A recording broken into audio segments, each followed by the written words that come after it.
Ayan na, nagsabit tayo. Pero hindi nila gaano kinain, ano. Pero yung Madre de Agua gusto po nila.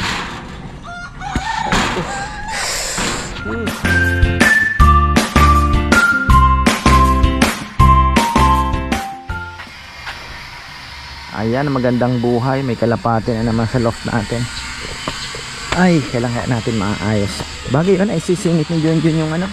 Pwede siguro natin pasingit ng konti pagka okay na. Ay. Yan. Wala, kailangan kong mag-video ng konti. Tingnan natin yung bago nating pond. Kung nasisikatan ng araw. Awa na, may mga kalapati ko. Natin kung nasisikatan ng araw kasi dapat niyan may araw din. Wag lang yung talagang matinding sikat. Sakto lang. Ayun oh. May araw din oh. Ayos lang yan. Yan naman po ay waiting lang tayo. Nag-ano pa yan, nag-a-adjust pa. May ano yan eh, may fish amino. Tingnan natin kung tama ba yung ginawa natin o masyadong matapang o we will see. Tingnan natin kung ay nagpapala. Wala eh, kailangan po nating i-divide yung trabaho. Lapit na tayo mag-flooring doon sa ating ano.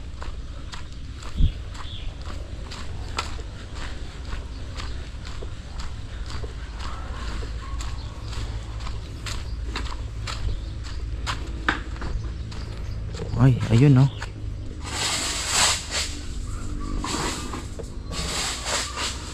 Parang nahirahan na, sobrahan yata sa linagay ko Baka matapang. Hindi naman yan mamamatay. Ayan. Quick. Stay natin yung ating mga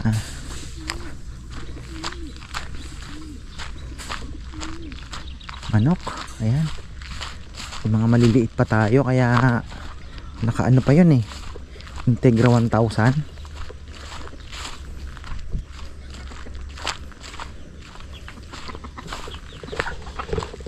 Kain kaya sila.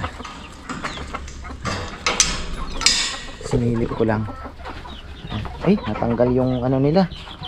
Nako, natanggal yung inumin. Teka. Ayan, punta tayo doon. Tingnan nyo, ito kinalatan po ito ng Carabao manure sa ilalim. Tingnan nyo kung gaano kataba ng aya. Grabe, oh, laki ng puno.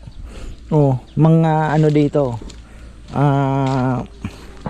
Okra, ang tataba. Inanuhan po ito ng, di ba may mga Carabao manure tayo nilagay dyan. So, ayun. Tayo ay pupunta sa ating mga alaga. Siyempre, alaga. Naglagay na pala ako ng sabitan din ng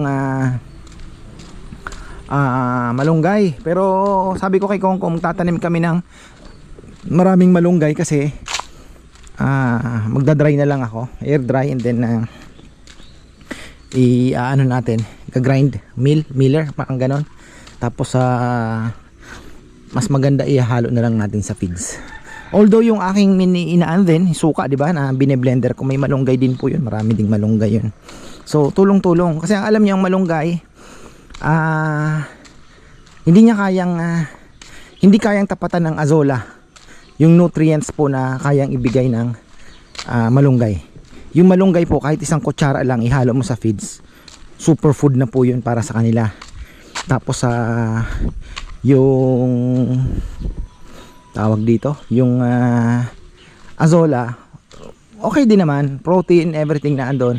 Yun naman po pang laman tiyan, di ba?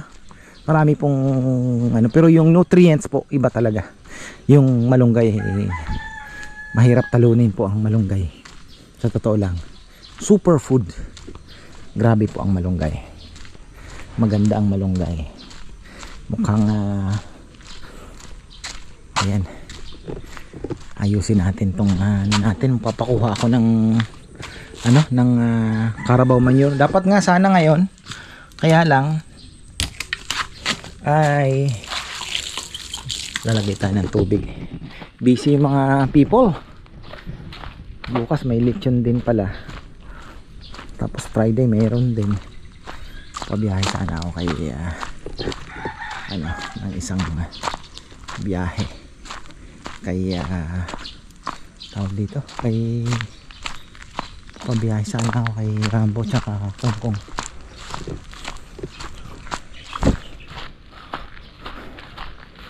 Mahina, tingnan nyo yung malunggay at Madre de Agua, ibang iba. Yung Madre de Agua favorite nila, pero yung malunggay tingnan nyo, naglagay na rin pala ako ng ash. Ayan kaya mas maganda pa rin po na ang malunggay ay ayan nagsabit tayo, pero hindi nila gaano kinain pero yung Madre de Agua gusto po nila. Kaya ang maganda talaga sa malunggay, da-dry mo tapos ihalo mo na lang sa feeds para talaga makain po nila. Tapos ito, naglagay tayo ng ash dyan. Yan po ay kakain-kainin din nila yan, kain sila, source din ng calcium yan, at dyan po sila magbabat pang naman po yun, parasite. Hoy, ikaw na ang parasite naman. Kain lang kay, kanina pa kayo kumakain. Lagyan natin ng tubig, wala na. So ang ang inumin po nila ngayon ay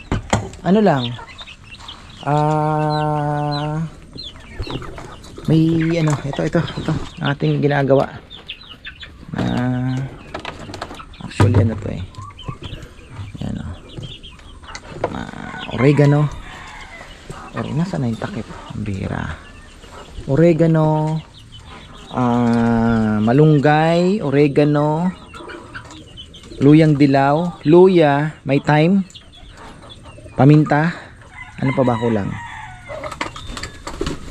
Tapang yan po yung tapos sukang tuba, biniblend natin. Mga itlog natin, ayan, dalawa. Doon marami na itlog. Wala pong tigil ang kain itong mga to, pero after 2 months makikita nyo malalaki na po yan. Napurga naman na, kaya wala po tayong magiging problema dyan sa paglaki nila. Tapos yung iniinom nilang water is may prevention, ika nga, masustansya, may prevention. Tapos ang kulang na lang is uling. Maglalagay din po tayo ng uling dyan na pwede nilang tuktukin. Ang uling pala ay pag may problema po sila sa digestion, tatapang parang panabong lang matapang. Ayan. Actually ang darag po kasi talaga. Yung mga ninuno natin, pinangsasabong po yan. Ayan tingnan nyo, ano sila dyan. Bibigay natin sa kanilang natural nila, para hindi naman tayo magkulang. Mga prutas pa nila, bibigay natin yan. Hindi lang puro feeds ang ibibigay natin, kundi ibigyan din natin sila ng mga dahon-dahon pa. Dadamihin natin ang Madre de Agua. Gusto nila iba-ibang klaseng ano kaya magpatanim tayo ng paragis? Papatanim tayo kay Kongkong paragis, kahit dito, yes, sa mga gilid dyan papatanim tayo para kumbaga meron silang kinukot-kot-kot. Pwede rin naman ito mukhang masasacrifice ito. Lalagyan natin yan ng another pero ito siguro wag na, hayaan na natin yan Dito tayo maglalagay. Dito. Tulugan lang naman. Extend na natin hanggang dito.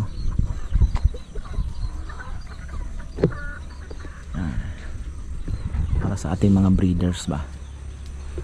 Hindi ko alam kung magdadagdag tayo ng net. Pwede naman natin na anuhan yung net, paayos natin. Yung net ay mas mataas. Ayun, dami pang tanim, malunggay. Dami oh. Putulin natin, tapos tusok-tusok lang. Para may mga malunggay tayo. Dadry natin.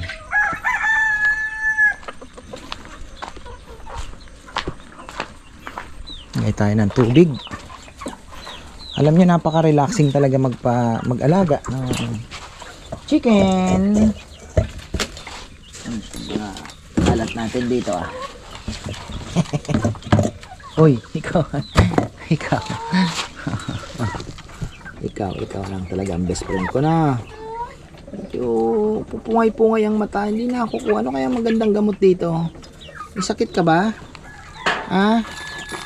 Ano bang problema mo? Ano dito? Dito. Busog naman. Laman naman. Oh. Ay, ano siya oh. Tingnan nyo. Oh. Siya na lang ang ganito. Oh.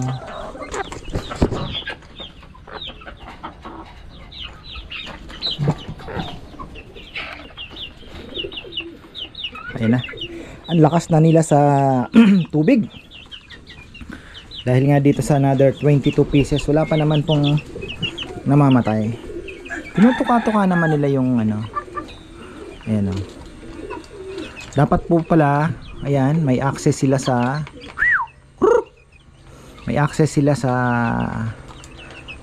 yun nga sana sa grass ano. Tapos charcoal and ash. Napaka-importante.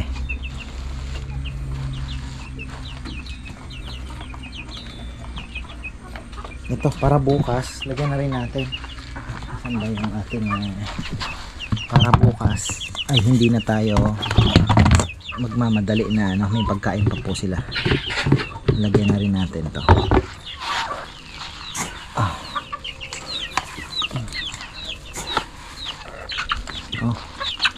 Hindi tayo. Bukas niya yan ha, inuubusin. Tuloy-tuloy ang kain para mga 45 days ha. Alam niyo yung digestion ng manok parang ibon. Yung ibon pagkalunok maya maya ipot na. Kaya pala napakataas ng ammonia ng ano ng mga manok. Ay, busog na busog. Oh, yeah. Busog na busog po. 2 months old. sa picture akala ko malaki na. Pambihira. Hey! Basit pala sa Kapangasano. Basit sa Ilocano. Pero malakas po silang kumain kaya yan, tuloy-tuloy naman. Itong mixture natin inaabangan ko po ito. Tingnan natin kung mapapanatili nating healthy yung ating mga ibon dito. Itong ating flock ay mapanatili nating healthy. Now, kasi sa kalapati po talaga 100% masasabi kong effective. Cancer, mga sakit-sakit po, bihirang-bihira. Sa ilang 2 taon ko din pong gamit yung anong yan, yung ginagawa ko na yon, napaka-effective po. So titingnan na lang natin dito sa ating mga manok kung we need to add di ba, kung magdadagdag tayo ng konti pagka sa hinahalo natin tubig. Yun na lang. Pero sa tingin ko gagana din po sa kanila. Oregano, yan, galing po. Bawang pala, yun ang kulang, di ko nasama, bawang. So can you imagine, may bawang ka na, may oregano, may luyang dilaw, ano pa ba, malunggay, may thyme para sa lungs. Yan po yung addition ngayon. Nilagyan ko na ng thyme, blender ko din kasama. Meron pa akong isang ganyan doon, pero nagpabili na ako kay Ate Timmy. Dadaan po sila doon sa bilihan po ng sukang tuba sa tawag dito sa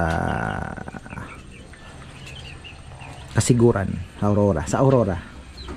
Galing sila ng Kasiguran. Sabi ko 3 lang bili mo sa akin ha, tatlong 10 liters.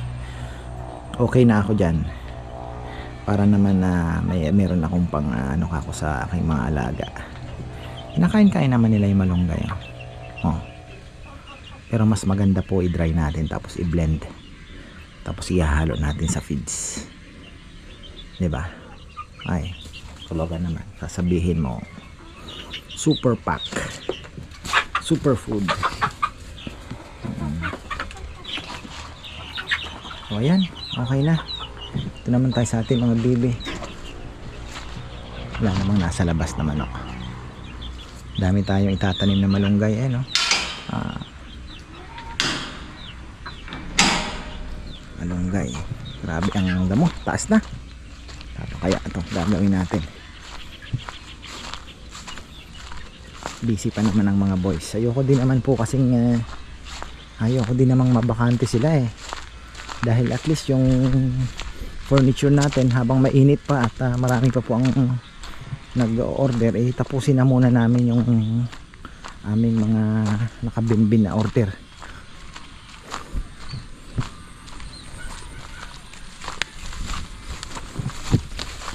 Ay, la, tingnan natin to.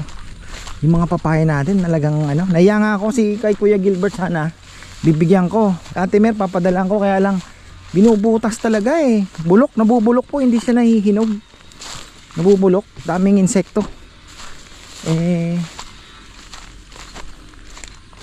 Tingnan nyo tingnan nyo, yan kalaban natin. Ito pwede pa to. Ito, wala na. Ay, dami langgam. Oh my goodness. Laban ko pa mo. Ay, kalaban ko yan. Laban ko. Ito, alis na natin doon. Tingnan nyo. Yan ang problema. Papaya ngayon. Aray. Ang first aid po niyan, pag kayo po ay na kagat ng langgam, ang first aid, yung malunggay, dikdikan nyo ng malunggay yung katas nun, ipahid ninyo para hindi insect bites. Napakaganda sa mga hindi pa po nakakaalam. Insect bites po malunggay, idikdik nyo lang, tapos yun ihaplos nyo na sa inyong pinagkagatan ng mga langgam o lamok para hindi na po first aid. Napakaganda, super effective. Sakit ito muna, ito pwede pa yan bukas.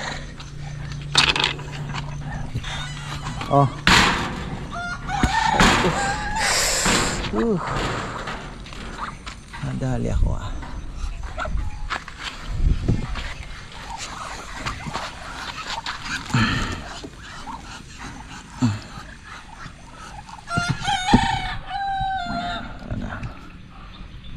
Malaban talaga Kainin nyo yan tikwas tingnan nyo, hindi makinain isa pa yan. Kailangan natin kailangan talaga natin mag dry. Ihahalo muna sa pagkain para hindi na sila mag inarte. Yan, para bukas hindi ako nagmamadali. Yan. Ang pag dry po nito napakadali lang. Wag nyo nang himayin, ilagay nyo lang po muna sa ibabaw sa sako, ilapag nyo lang muna sa sako, tapos air dry lang. After 3 days, wag pagpag nyo na, maghihiwa-hiwalay na po yung mga daon, malalaglag na. Hindi nyo na kailangang isa-isahin pat matrabaho para kusa naman siyang bibitaw So ganun lang po ang gagawin ninyo. 1, 2, 3, 4 tama. Itong apat lang naman ang mahilig lumipad eh. The rest wala pa naman pong lumilipad. Mas maganda yung kulay nito. Itong ano, tingnan nyo, mas may ano siya, parang barred dating, no? Kita nyo yung kulay niya. Ayan. Ito yung bilhin natin kay Melencio. Mukhang gaganda pa. Ayan. Hindi ko pa na-finalize yung mga ipaparis-paris natin. Medyo mga bata pa naman, kaya okay lang naman na medyo ano tayo, madelay. Kuha ko ng malunggay at ganyan lang. Nagkakayod nyo sa paa. Yan. Sakit. Laking bagay po yan. Insect bites. Dami. Tigat. Kasama yan sa farm eh. Ko pa naman ano, allergic sa kagat ng langgam. Nagnanana kinabukasan. Pero pag may malunggay wala. Okay na tayo. Pahaba lang ako ng vlog. Problema natin tubig sa pond. Wala pong tubig ang delta. Irrigation, walang katubig-tubig. Napakahirap ng tubig ngayon. Yung mga papaya natin mukhang kailangan lang lagyan ng 0060 abono siguro, kahit papaano. Bukod sa linagyan na naman natin to ng mga Carabao manure, eh mas maganda mayroon din pong ano, konting fertilizer. Tapos update tayo sa mga puso. Yung puso, dahil saging na lang po ang may puso. Ayun oh, dalawa po ang may puso ngayon. Asan ba yung isa? Basta tatlo na yan. Ito kailangan tukudan agad. Oh, tingnan nyo oh.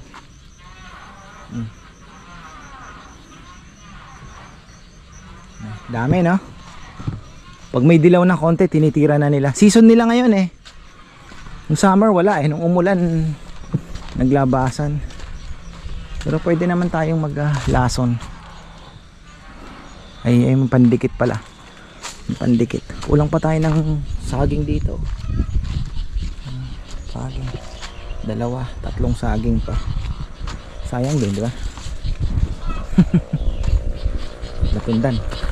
Siyempre, nakakamiss nga. Tagal pa po tayo niyan. Matagal pa. Ayun oh, bulok na rin oh. Tagal pa po tayo latundan. Siguro September, October siguro pa. Ayun. Tiis-tiis muna.